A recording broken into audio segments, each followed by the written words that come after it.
Kau Tuhan, penolong dalam hidupku. Ku percaya hanya kepadamu. Kau pegang tanganku dan tuntun langkahku. Yesus, Kau perlindunganku. Kau Tuhan, kekuatan dalam hidupku, penolongku dalam kesesakan. Kau gunung batuku dan pertahananku. Yesus, Kau kemenanganku. Yesus, padamu ku berseru, Kaulah penyelamatku. Terpujilah Kau Tuhanku, mulutku memuji nama-Mu sepanjang umur hidupku. Terpujilah Kau Tuhanku di atas segalanya. Haleluya, shalom saudara-saudara yang Tuhan Yesus kasih. Kembali berjumpa lagi dengan saya dalam khotbah online GPC Anugerah Bermazmur Minggu 12 Desember tahun 2021. Mari kita merendahkan diri meminta hikmat dari Tuhan untuk mengerti apa yang akan Tuhan sampaikan melalui berita firman Tuhan hari ini. Tuhan Yesus, terima kasih untuk berkat-Mu yang luar biasa dalam kehidupan kami. Terima kasih untuk pemeliharaan Tuhan sehingga sampai hari ini Tuhan, kami masih bisa eksis, kami masih bisa menunjukkan bahwa kami dalam keadaan baik karena kasih dan anugerah Tuhan. Hari ini Tuhan, kami mau mendengarkan firman-Mu, berbicara dan berkata-katalah supaya kami boleh memahami, kami bertumbuh, berbuah, dan kami membagi apa yang telah kami peroleh kepada orang lain sehingga semuanya sama-sama diberkati. Terima kasih Roh Kudus. Kami meminta pengurapan Roh Kudus turun ke atas kami sehingga firman Tuhan boleh menjadi berkat bagi kami semuanya. Di dalam nama Yesus kami berdoa. Haleluya. Amin. Puji Tuhan, saudara-saudara, saya percaya kasih karunia Tuhan tidak pernah berhenti untuk memberkati kita semua. Hari ini saya mau sampaikan satu tema firman Tuhan, yakni Tuhan gunung batuku. Saudara-saudara, masih hangat beritanya di Jawa Timur, di antara Kota Malang dan Lumajang, gunung aktif berapi meletus. Melihat videonya di YouTube, saudara, kita akan merasakan penderitaan saudara-saudara kita yang ada di sana. Ada satu kisah cukup mengharukan ketika Gunung Semeru meletus. Ditemukan seorang ibu dan anak mati berpelukan di dalam rumah yang atapnya sudah hancur tertimbun abu vulkanik. Entah bagaimana saudara rasa takut mereka saat itu, saya tidak bisa membayangkannya. Namun itulah wajah dunia ketika bencana terjadi. Semeru masih ramai beritanya, tetapi sudah disusul oleh Gunung Merapi di perbatasan Yogyakarta dan Jawa Tengah yang juga mengalami erupsi. Dan sekali lagi berita mengenaskan terdengar kembali. Seorang supir truk pengangkut pasir meninggal dalam timbunan longsoran lahar dingin dengan kedalaman 2-3 meter. Saudara-saudara yang dikasihi Tuhan, berapa banyak rumah yang rusak dan berapa banyak warga yang kehilangan segala sesuatunya karena amukan gunung berapi. Kita semua berdoa agar Tuhan memberikan kekuatan dan menolong mereka di dalam kemurahan hatinya. Gunung adalah bentuk permukaan tanah yang sebetulnya menjulang tinggi dibanding dari yang lain-lainnya atau daerah sekitar. Ketinggiannya biasanya sekitar 300 meter atau 1000 kaki. Tetapi saudara, di pegunungan Asia ada Gunung Everest yang tingginya bisa mencapai 8.800 lebih atau 29.031 kaki. Saudara-saudara yang dikasihi Tuhan, gunung ini ditulis sebenarnya cukup banyak juga di dalam Alkitab. Kalau saudara membaca kitab Perjanjian Lama, saudara akan bertemu bahwa Tuhan bertemu dengan Musa di atas gunung. Tuhan memerintahkan Elia menghadap dia juga di atas gunung. Yesus dimuliakan di atas gunung juga. Mengapa gunung menarik dan ada di dalam perhatian Tuhan? Saat saya melihat Gunung Semeru meletus, orang-orang yang dekat di sana mulai berlarian sudah. Lalu rumah-rumah penduduk mulai hancur, rusak sudah. Dan ada korban jiwa di sana.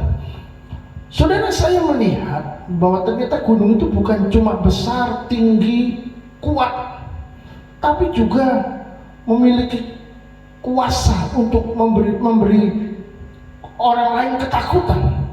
Ini yang sangat mengerikan, saudara. Artinya, saudara, gunung ini kelihatannya juga memiliki kuasa untuk membuat orang menjadi tidak bisa menganggap dia remeh.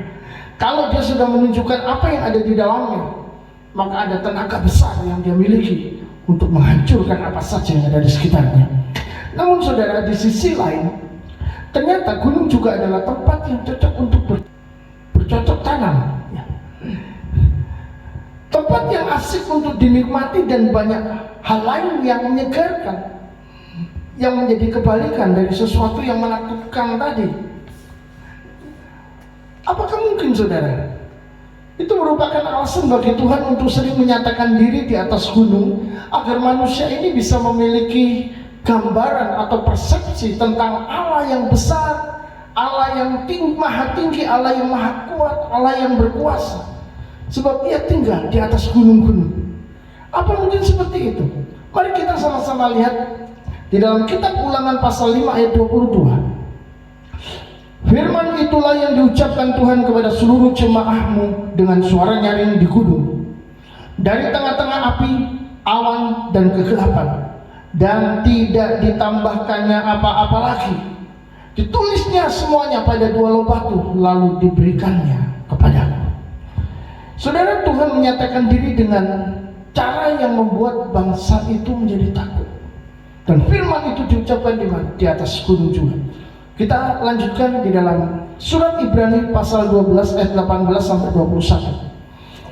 Sebab kamu tidak datang kepada gunung yang dapat disentuh dan api yang menyala-nyala, kepada kekelaman, kegelapan, dan angin badai, kepada bunyi sangkakala dan bunyi suara yang membuat mereka yang mendengarnya memohon supaya jangan lagi berbicara kepada mereka, sebab mereka tidak tahan mendengar perintah ini. Bahkan jika binatang pun yang menyentuh gunung, ia harus dilempari dengan batu. Dan sangat mengerikan pemandangan itu sehingga Musa berkata, aku sangat ketakutan dan sangat gemetar. Saudara, kitab Ibrani menyingkap rahasia gunung di dalam konteks kehadiran Tuhan di zaman Musa, yang keberadaan dan kondisinya itu sangat menakutkan orang.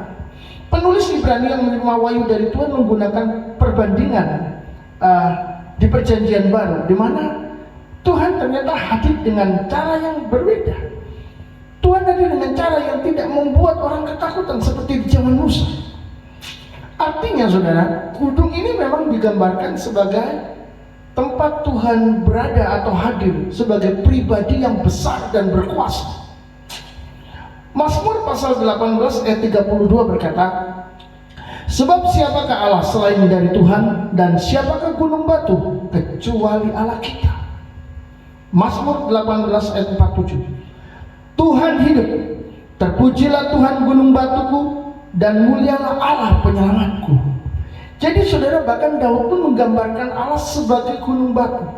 Membaca Mazmur pasal 18 ayat 32 dan 47 ini, sebelum dan sesudah ayat itu menunjukkan gambaran yang jelas bahwa Allah itu adalah pelindung, pemimpin yang membuat kita menjadi besar dan penyelamat.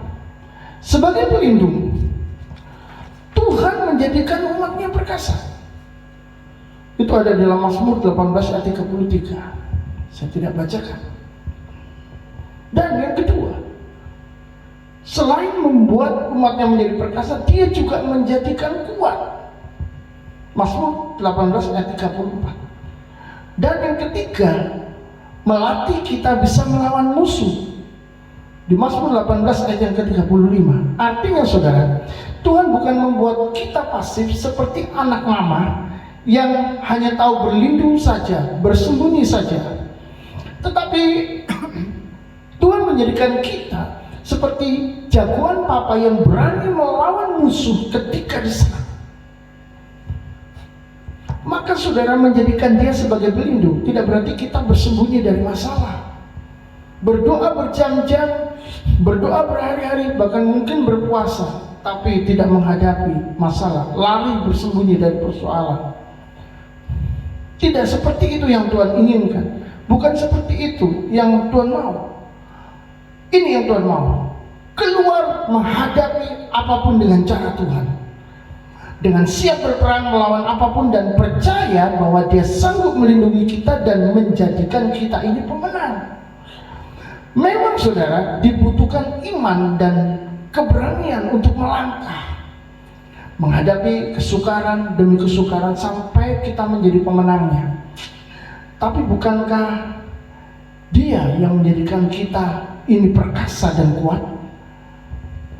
Saat orang Israel dan para jenderal perang Saul bersembunyi dari Goliat, dalam arti tidak ada yang berani menampilkan diri. Justru Daud yang berperawakan kecil, dia tampil di sana dan dia membunuh Goliat. Saudara-saudara, sebagai pemimpin yang menjadikan kita besar, Tuhan itu yang pertama membuat langkah kita mantap dan memberi kita kuasa untuk menundukkan lawan. Ada di Mazmur 18:40. Yang kedua, sebagai pemimpin yang menjadikan kita besar, Dia memberikan kita kemenangan. Di dalam sebuah arena perlombaan, seorang olahragawan tidak bisa memilih lawannya sendiri. Tapi saudara, semua harus dimulai dari pertarungan yang kecil dulu. Setelah dia menang, dia akan naik ke atas. Menang lagi, naik lagi. Menang lagi, naik lagi. Ujian demi ujian, lawan demi lawan akan dihadapi sampai dia benar-benar bisa naik menjadi seorang juara. Saudara-saudara, demikian juga Tuhan yang mengatur siapa lawan kita. Dia membawa kita naik setahap demi setahap agar lawan kita itu sepadan dan kita mampu menghadapinya. Kalau langsung kita diadu dengan yang besar, masalah persoalan yang luar biasa dahsyat yang melebihi kekuatan kita, hancurlah kita. Karena manusia itu biarpun merasa kuat, dia tetap terbatas. Mungkin hari-hari ini saudara sedang menghadapi masalah yang berat dan tidak tahu harus memakai cara apa untuk mengatasinya. Saudara percayalah kepada Tuhan yang setia. Amin. Tuhan itu menuntun.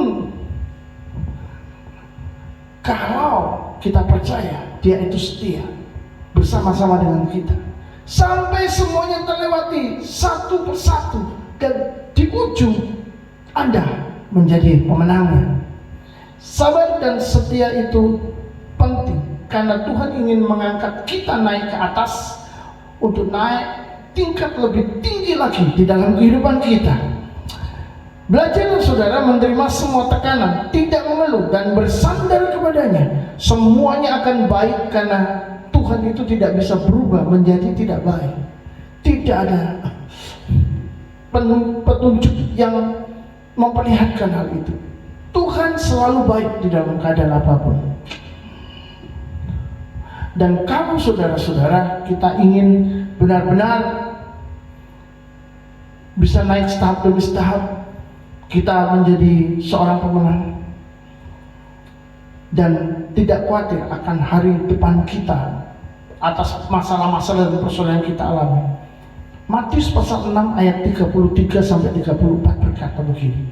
Tetapi carilah dahulu kerajaan Allah dan kebenarannya, maka semuanya itu akan ditambahkan kepadamu. Sebab itu janganlah kamu khawatir akan hari besok, karena hari besok mempunyai kesusahannya sendiri. Kesusahan sehari cukuplah untuk sehari. Saudara, Tuhan itu tahu semua yang sedang kita hadapi dan Tuhan juga tahu bahwa ada hal-hal di luar kemampuan kita. Dan tentu saja saudara-saudara, Dia tidak akan membiarkan kita sekali-kali dan tidak akan pernah meninggalkan kita sekali-kali. Tuhan bersama-sama dengan kita. Tuhan hanya ingin kita ini mencari Dia secara otomatis. Carilah dahulu kerajaannya, carilah lebih dahulu kerajaan dan kebenarannya. Berarti Tuhan ingin kita mencari Dia. Maka saudara, nanti semuanya akan ditambahkan kepada kita sehingga kita tidak mengalami defisit, tapi cukup, bahkan surplus. Saudara-saudara, tentu saja di sini bukan dalam arti hanya masalah ekonomi, tapi di dalam segala pergumulan kita. Karena apa? Tuhan akan mencukupi segala keperluan kita menurut kekayaan dan kemuliaannya.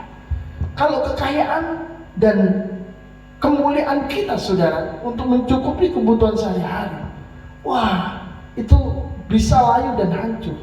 Tapi saudara, kalau ini Tuhan yang melakukannya, tidak pernah ada kata berhenti, stop, karena Tuhan mengalami kekurangan. Saudara-saudara, suatu hari saya membutuhkan dana untuk sebuah keperluan. Waktu saya lihat tabungan saya, wow, sudah tinggal sedikit, saudara. Kebutuhan masih banyak. Saya sadar saya sedang defisit. Dan bukan cuma itu saja. Ternyata saya juga mengalami defisit yang lain. Waktu saya juga defisit, saudara. Saya mencoba untuk mengejar waktu. Jadi saya tidak tidur, saya kerjakan itu sampai pagi. Dan setelah itu saya tidur sebentar, saya masih lakukan lagi, sambil berdoa agar Tuhan menolong saya tentunya. Saudara-saudara, luar biasa. Saya melihat pertolongan itu. Semua pekerjaan yang saya catat 1, 2, 3, 4, 5, 6, 7, 8, 9, 10 dan seterusnya, itu tinggal dicoret-coret, selesai. Akhirnya sampai di waktu yang terakhir saya bisa mengatur sehingga tidak mengalami defisit. Dan saya sangat kagum, saya sangat hormat dengan apa yang Tuhan lakukan di dalam hidup saya. Tentu saja ini adalah persoalan saya. Saudara punya persoalan yang lain, orang lain punya persoalan yang lain. Bisa macam-macam. Tetapi saudara-saudara, ada satu hal yang sama, yaitu Tuhan tetap baik dan Tuhan bisa menolong kita. Yang ketiga, sebagai penyelamat, Tuhan itu membalaskan kita dari musuh. Mazmur 18 ayat 48. Lalu yang kedua, meluputkan dan meninggikan kita. Mazmur 18 ayat 49. Saudara, ada seorang anak Tuhan bergelut dengan sebuah usaha yang dia bangun. Dia bekerja di bidang internet marketing dan usaha bisnis online. Yang tadinya dia cuma jual gorengan tahu di jalanan. Dan dia bersaksi, semenjak mengenal Yesus, dia meninggalkan jualan pertamanya lalu bergerak di bidang bisnis online ini selama 5 tahun dan semuanya lancar-lancar saja. Sampai suatu hari katanya, penjualannya menurun sampai tidak menjual apapun, alias tidak laku. Maka saudara, dia melakukan penyelidikan dan ternyata dia menemukannya. Ada kompetitor dengan modal yang besar menjual produk di bawah harga. Jelas dia kalah, saudara. Lalu kompetitor ini membayar iklan dengan sangat mahal sehingga dia bisa berada di urutan pertama di websitenya. Dalam pergumulannya dia mulai menaikkan puji-pujian dan berdoa. Maka saudara-saudara, dia tiba-tiba melihat ada penawaran dari e-commerce. Dan saudara-saudara, biasanya penawaran ini tidak dianggapnya, tapi kali ini dia merasa Tuhan menggerakkan untuk melihat itu. Dan apa yang terjadi? Dia agak sedikit kaget mungkin ya. Kenapa? Karena penawaran ini membiayai semua iklannya. Dan komisi yang biasanya 30%, ini sekarang cuma 10%. Luar biasa saudara. Data order akan dikirimkan kepadanya. Lalu dia bisa mengirimkan sendiri melalui CNI. Sehingga saudara, dia bisa langsung berurusan dengan pembeli. Itu luar biasa. Saudara-saudara yang Tuhan Yesus kasih, saat Tuhan menyelamatkan usahanya, dia benar-benar pulih. Dan bahkan dia bercerita usahanya berkembang lebih cepat. Luar biasa. Tadinya sudah hancur, tadinya nggak tahu lagi harus bagaimana. Tetapi ternyata di dalam pujian, di dalam doa, di dalam persekutuan, di dalam iman, di dalam keyakinan dengan yang sungguh-sungguh dengan Tuhan, ada pertolongan Tuhan datang. Saudara-saudara, sebetulnya di dalam sana, di dalam kesaksian ini, 3 unsur membalas, meluputkan dan meninggikan orang-orang yang diselamatkannya ada di sana. Membalas, meluputkan, meninggikan. Membalas siapa? Membalas musuh. Dimana tadinya dia dihimpit sampai dia tidak bisa jualan dan usahanya mati tentunya. Tapi Tuhan yang membalaskan itu. Sekarang dia naik ke atas, ganti mereka pasti yang mungkin akan turun. Saudara yang dikasihi Tuhan, itulah Tuhan yang baik dan berkuasa, yang mampu melakukan perkara-perkara besar di dalam kehidupan anak-anaknya. Hanya ada satu, berserah dan bersandarlah kepada Tuhan, sebab Tuhan adalah gunung batu kekuatan. Amin.